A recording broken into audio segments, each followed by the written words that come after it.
मित्रहो, कल्याण डोंबिवली महानगरपालिका किंवा मुंबईच्या जवळ असलेलं कल्याण डोंबिवली हे शहर, या शहरामध्ये स्थानिक स्वराज्य संस्थांच्या निवडणुका झाल्या.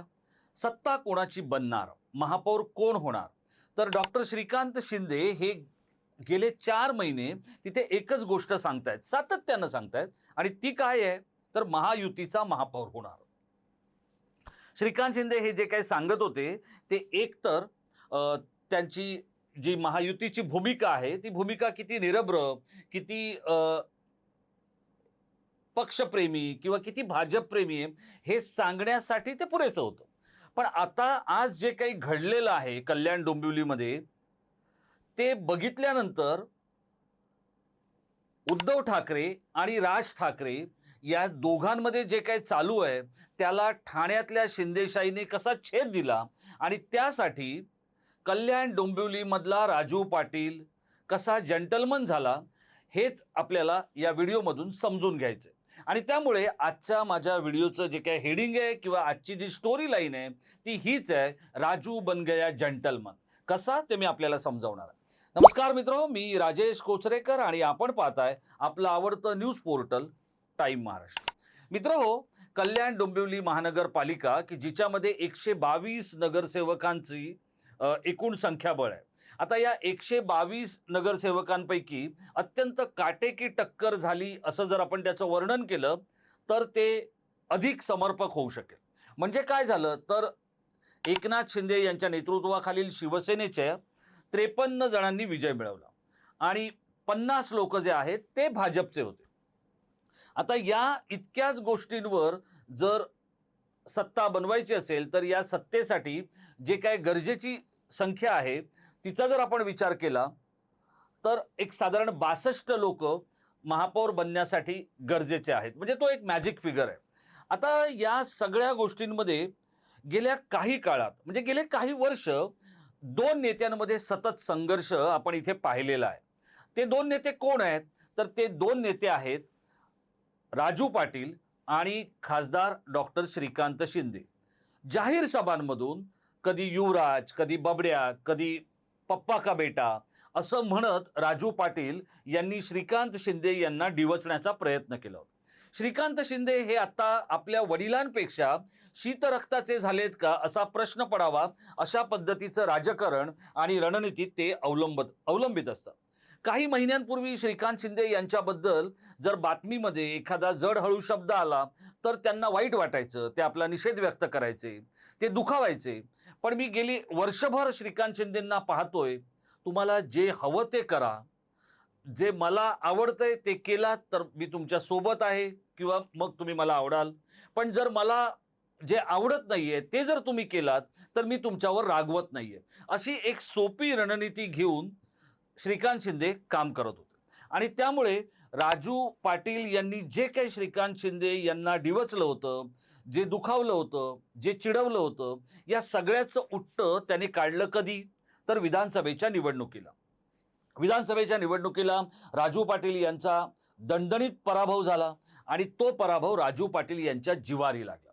आता राजू पाटील हे आगरी आहेत, भूमिपुत्र आहेत आणि त्यांना असं सतत वाटत असतं की श्रीकांत शिंदे हे आपल्यापेक्षा लहान आहेत, ते ठाण्यावरून आले आणि इथे हवी झाले किंवा इथे ते प्रभावशाली झाले. हे सगळं जरी खरं असलं तरी राजू पाटील यांनी एक गोष्ट आता या निवडणुकीमध्ये ओळखून घेतली आणि ती काय आहे, तर सत्तेपुढे शहाणपण नसतं. आणि त्यामुळे राजू पाटील आणि संदीप देशपांडे या दोघांनी एक युती केली, जी पक्षातली युती. कारण आता झालंय असं की उद्धव ठाकरे किती छान आहेत, किती गोड आहेत, किती चांगले आहेत आणि किती मनसेच्या इंजिनामध्ये ते कोळसा भरू शकतात आणि धूर काढू शकतात असं सांगण्याची एक स्पर्धा सध्या कृष्णकुंज आणि शिवतीर्थवर सुरू आहे. ही स्पर्धा जिंकणाऱ्या माणसाला वर्ल्ड कप मिळेल किंवा एखादी झळाळता चषक मिळेल तर तो राज ठाकरे देणारच आहे. तो कधी देतील तेही आपल्याला कळणार आहे. पण या सगळ्या स्पर्धेमध्ये या दोन लोकांनी राज ठाकरे यांच्या गळी एक गोष्ट उतरवली आणि ती गोष्ट काय आहे, तर ती गोष्ट कल्याण डोंबिवली हा जो परिसर आहे हा प्रचंड पैशासाठी चटावलेल्या लोकांचा परिसर आहे. हे विधान मी अत्यंत जाणीवपूर्वक करतोय, याचं कारण सांगतो. याचं कारण काय आहे, पैसा, सत्ता, त्या सत्तेतून पुन्हा पैसा, मग पुन्हा सत्ता, याची एक वेगळी सवय या कल्याण डोंबिवलीमधल्या लोकांना लागलेली आहे. नगरसेवक किंवा राजकीय व्यक्तींना म्हणतोय मी, सर्वसामान्य लोकांचं ज्यांचं ज्यांचं आयुष्य आहे ते आपलं जगत असतात. आता बघा, 11 लोक हे ठाकरेंच्या कडून निवडून एबी फॉर्म घेऊन निवडून आलेले. या 11 पैकी 4 लोक गायब झालेत. आता हे 4 लोक कोणाकडे आहेत? तर त्याचं काम किंवा त्यांना शोधण्याचं काम हे एकतर पोलिसांचं आहे किंवा उद्धव ठाकरे यांच्या सहकाऱ्यांचं आहे. पण दोघंही ते करायला तयार नाहीयेत. म्हणजे आता हे 4 लोक कुठे गेले हे सांगायला म्हणजे मी काय तुम्हाला सांगण्याची गरज नाही. आता या सगळ्या गोष्टींचा जर आपण विचार केला तर भीती कुठे होती बघा. 50 लोक आले होते हे भाजपचे होते आणि 53 लोक आले होते ते एकनाथ शिंदेच्या किंवा श्रीकांत शिंदेच्या शिवसेनेचे होते. आता या 53 मध्ये भर टाकून जर आपण सत्तेमध्ये सहभागी झालो तर ते अधिक सोयीस्कर आहे. हे राज ठाकरेंच्या गळी उतरवण्यामध्ये राजू पाटील यशस्वी ठरले. आता ते का यशस्वी ठरले ते स्वतः तुम्ही राजू पाटील यांच्याच तोंडून ऐका. सर, मनसेला काय भेटणार याच्यामध्ये? भेटायचं काय, ते सत्तेत असल्यावर कामं झाली बस झाली. आम्हाला बाकी भेटण्यासाठी वगैरे विकास कामं होण्यासाठीच आम्ही पाठिंबा दिला की 5 लोकांमध्ये आम्ही जनतेला न्याय देऊ शकलो असतो का बाहेर राहून. त्यामुळे सत्तेत राहून आम्ही आमचा अंकुश ठेवणारच ना. भले काय आम्ही काय त्यांचं सरकार वगैरे किंवा ते पाडू शकत नाही, परंतु आमचे जे मुद्दे आहेत ते आम्ही घेऊन एक कॉमन मिनिमम प्रोग्राम घेऊनच जाणार आहोत आम्ही. महापौर, उपमहापौर किंवा कुठलंही चेअरमॅन हे जे आहे, मला वाटतं शिंदे साहेब आणि त्याचबरोबर प्रदेशाध्यक्ष रवींद्र चव्हाणजी हे बसून जे आहे त्या ठिकाणी ठरवतील. आणि सगळीकडे कल्याण डोंबिवली महानगरपालिका असेल किंवा उल्हासनगर असेल, इथे सगळीकडे महायुतीचा जो आहे हा महापौर बसेल. कोणाचा महापौर बसेल, कोणाचा उपमहापौर बसेल, जेव्हा हे वरिष्ठ नेते बसतील त्या ठिकाणी आपल्याला माहिती पडणार की उल्हासनगरमध्ये काय होईल आणि कल्याण डोंबिवलीमध्ये काय होईल. आता आपण पाहिलं राजू पाटील हे किती प्रामाणिकपणे आणि किती स्पष्टपणे या गोष्टी सांगतायत. आता अचानक पाटलांचा राजू जंटलमन का झाला तर त्याचं कारण सांगतो. हे जे 5 नगरसेवक जे आहेत ना, या 5 नगरसेवकांना आपण सांभाळून ठेवणं हे ना राजू पाटील यांच्या बसकी बात आहे ना ती राज ठाकरे यांच्या बसकी बात आहे. याचं कारण काय तर आता नगरसेवक असो किंवा आता आमदार असो यांना कोणाची पक्ष नेतृत्वाची भीती ही वाटेनाशी झालेली आहे. त्यांना पक्ष नेतृत्वाबद्दल आता काही पडलेलीच नाहीये. कारण पक्ष नेतृत्वाने जर समजा शिस्तभंगाची कारवाई केली किंवा एखादा जड हळू शब्द उच्चारला किंवा जर थोडंसं झापलं तर ते लगेच रेल्वे प्लॅटफॉर्मवर किंवा रेल्वेच्या ब्रिजवर जसे तिकीटचे काउंटर असतात ना की एक खिडकी बंद झाली तर लगेच दुसऱ्या खिडकीवर जाऊन उभं राहायचं, तशा पद्धतीत हे नगरसेवक दुसऱ्या खिडकीवर जाऊन लगेच तिकीट घ्यायच्या तयारीत असतात. आणि याच सगळ्या गोष्टीला कंटाळून राजू पाटील यांनी हा अत्यंत हुशार निर्णय घेतलेला आहे. कारण हे जे काही 5 नगरसेवक निवडून आलेले आहेत मनसेचे, हे 5 नगरसेवक ना श्रीकांत शिंदेंचं काही वाकडं करू शकणार, ना त्यांची सत्ता पाडू शकणार, ना त्यांना कोणत्याही पद्धतीचा त्रास देऊ शकणार. आता समजा श्रीकांत शिंदे किंवा रवींद्र चव्हाण यांची जी काही महायुती आहे भाजप शिवसेनेची, या भाजप शिवसेनेच्या महायुतीला धारेवर धरण्याची पण ही काही संख्या नाहीये. किंवा समजा त्यांना काही विरोध केला तर मग निधी मिळणं किती मुश्किल आहे हेही आपण समजू शकतो. कारण नगरविकास मंत्रालय हे शिंदेंकडे, महापालिकेची सत्ता शिंदे पुत्राकडे. मग अशा वेळेला एक हुशार निर्णय हा राजू पाटील आणि संदीप देशपांडे यांनी घेतला. आता समजा तो घेतला नसता तर हे जे 11 लोक आहेत उद्धव बाळासाहेब ठाकरे यांच्या शिवसेनेचे, हे कुठे जाऊन बसले असते? थेट भाजप बरोबर जाऊन बसले असते. झाले असते किती? 61 लोक. मग सत्तेसाठी जे काही 1-2 लोक हवे आहेत ते मिळाले असते. ते कोणाचे आहेत तर ते तुतारीचे आहेत, म्हणजे शरद पवारांच्या राष्ट्रवादीचे आहेत. म्हणजे 62चा आकडा हा अगदी शांतपणे आणि कोणतीही गडबड गोंधळ न करता हा भाजपचा पूर्ण होऊ शकला असता. उद्धव ठाकरेंच्या शिवसेनेचा हाच डाव होता. हा डाव अगदी व्यवस्थितरित्या ओळखला तो राजू पाटील आणि संदीप देशपांडे यांनी. आणि त्यामुळे त्यांनी काय केलं तर आपल्या नेतृत्वाला हे समजावून सांगितलं.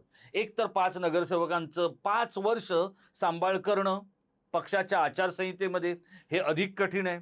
दुसरं, जर समजा ते जिथून निवडून आलेले आहेत त्या भागातली जर नागरी कामं झाली नाहीत तर या 5चे पुढच्या वेळेला 10 करणं हे महाकर्म कठीण काम आहे. हा झाला एक भाग. आणि त्याच्याही पुढचं जे काही आहे ते की जसं आता 11 नगरसेवकांपैकी ठाकरेंच्या 4 पहिल्या दुसऱ्या दिवशीच गायब आहेत. हे 5 जण कशावरून राज ठाकरेंबरोबर राहिले असते याची काही खात्री देता येत नाही. कारण आत्ता सध्या श्रीकांत शिंदे ज्या शांतपणे आणि ज्या कोल्ड ब्लडने राजकारण करतायत ते पाहिल्यानंतर कुणाचीही मती गुंग होईल अशा पद्धतीचं वातावरण आपल्याला तिथे बघायला मिळतं. आता हे सगळं राज ठाकरे यांच्या लक्षात आलं. त्यांना हेही कळलं की आता ज्या पद्धतीचे निकाल आणि ज्या पद्धतीचा निर्णय आपण घेऊन बसलेलो आहे त्याच्यामुळे पक्षाची वाढ किती होईल याच्याबद्दल अनेक लोकांच्या मनामध्ये शंका आहे. काही जे काही राज ठाकरेंच्या जवळचे नेते आहेत हे सातत्यानं राज ठाकरे यांना उद्धव ठाकरे यांची महती, शिवसेनेचं महात्म्य, राज ठाकरेंचा निर्णय किती ऐतिहासिक आहे हे समजवण्याचा प्रयत्न करतात. पण आता मनसेसमोर जे काही आव्हान आहे ते काय आहे, तर ते आव्हान आहे येणाऱ्या काळामध्ये किंवा भविष्यामध्ये सत्तेमध्ये आपला सहभाग कसा असेल हे दाखवण्याचा, आणि त्यासाठीच हा निर्णय घेण्यात आलेला आहे. आता या निर्णयामुळे किंवा जे काही लोक राज ठाकरेंना खोटी माहिती सांगून स्वतःचं उखळ पांढरं करून घेत आहेत तशीच गोष्ट जर समजा राजू पाटील यांनी केली असती तर ती शक्य नव्हती का, तर ती शक्य होती. पण राजू पाटील हे मनसेमधल्या अनेक म्हणजे जे काही मनसेचे नेते आहेत त्यापैकीच्या श्रीमंत नेत्यांपैकी एक आहेत. उघडपणे बांधकाम व्यावसायिक आहेत ते. काही ठिकाणी ते लोढांचे पार्टनर आहेत, काही ठिकाणी ते स्वतंत्रपणे काम करत आहेत. जमिनींचा विकास करणं, त्यावर टोलेजंग इमारती बांधणं आणि त्यातून व्यवसाय करून पैसे कमावणं हा राजू पाटील यांचा अधिकृत व्यवसाय. आणि त्यामुळे श्रीकांत शिंदे यांच्याकडून काहीतरी चिरीमिरी घेऊन पक्ष दावणीला बांधण्यापेक्षा त्यांनी सत्तेमध्ये सहभागी होण्याचा जो निर्णय घेतलेला आहे हा निर्णय राज ठाकरे ओळखत असलेला राजू बन गया जंटलमन या गोष्टीसाठी परफेक्ट लागू पडतो. आता याच्यामध्ये राजू पाटील यांचा स्वार्थ काय असेल ते सुद्धा मी आपल्याला सांगणार आहे. राजू पाटील हे काय वारकरी आहेत का, तर मुळीच नाही. राजू पाटील हे आता सध्या पराभूत आमदार आहेत. आणि इथे आता आमदार कोण आहे डोंबिवलीमध्ये, तर राजेश मोरे. म्हणजे ग्रामीणचा आमदार आहे राजेश मोरे. आता राजेश मोरे हा काय लंबी रेस का घोडा आहे का, तर त्याचं उत्तर नाहीये. श्रीकांत शिंदे यांना जी काय अति ऊर्जा आणि जी खुन्नस काढायची होती त्यातून राजेश मोरे यांची ही आमदारकी आकाराला आलेली आहे. 2029ला मतदारसंघाची पुनर्रचना होणार आहे. दीपेश म्हात्रे हे आधीच भाजपच्या गोटात जाऊन सहभागी झालेले आहेत. दीपेश म्हात्रे हे स्वतःही भूमिपुत्र आहेत, आगरी आहेत. या दीपेश म्हात्रे यांना आमदार होण्यासाठीच भाजपचा सहारा घ्यावा लागला, तो कपिल पाटील यांच्या माध्यमातून. आता कपिल पाटील आणि एकनाथ शिंदे यांचं फारसं काही सख्य नाहीये. जरी महायुती असली तरी कपिल पाटील आणि एकनाथ शिंदे यांचे संबंध ठाणे जिल्ह्याला सर्वज्ञात आहेत. आणि मग अशा वेळेला दीपेश म्हात्रे हा जर कपिल पाटील यांच्या माध्यमातून गेलेला आहे तर विधान भवनामध्ये जाणारा भविष्यातला मार्ग डॉक्टर श्रीकांत शिंदे यांच्या गाडीतून का जाणार नाही, असा एक भविष्यकालीन विचार करण्याचा प्रयत्न हा राजू पाटील यांनी केलेला आहे. आणि त्यामुळेच राजू पाटील हे राजू बन गया जंटलमन सारखे शिवतीर्थवर जाऊन राज ठाकरे यांच्याकडून कल्याण डोंबिवली महानगरपालिकेच्या सत्तेची कवाडं उघडी करण्याचा स्थानिक पातळीवरचा, स्थानिक अवतरण चिन्हात आहे, स्थानिक पातळीवरचा निर्णय घेऊन आलेले. हा जो स्थानिक पातळीवरचा मनसेचा निर्णय मूळचे स्थानिक असलेल्या राजू पाटील यांच्यासाठी सुद्धा फलदायी ठरणार आहे. आणि उद्धव ठाकरे यांच्या युतीला सुरुवातीपासून विरोध करणारा जो काही मनसेतला एक गट आहे त्या गटाचा मॉनिटर असलेल्या संदीप देशपांडे यांनी सुद्धा आपला स्कोर सेटल करून घेतलेला आहे. याचं कारण काय, तर सतत आपले नगरसेवक निघून जाणं, आपला पक्ष सतत लिकेज राहणं, या गोष्टीमुळे मनसेच्या एकूण वाढीवर त्याचा परिणाम होत असतो. आता हे मी आपल्याला का सांगतोय, कारण एरवी युतीच्या आणि ठाकरेंच्या जवळीकतेच्या गोष्टी करणाऱ्या उद्धव ठाकरे यांनी स्वीकृत सदस्यांबद्दल अद्याप एकही अवाक्षर मनसैनिकांच्या किंवा महाराष्ट्र सैनिकांच्या कल्याणासाठी उच्चारलेलं नाहीये. ही सुद्धा गोष्ट आपल्याला इथे दुर्लक्षून चालणार नाही.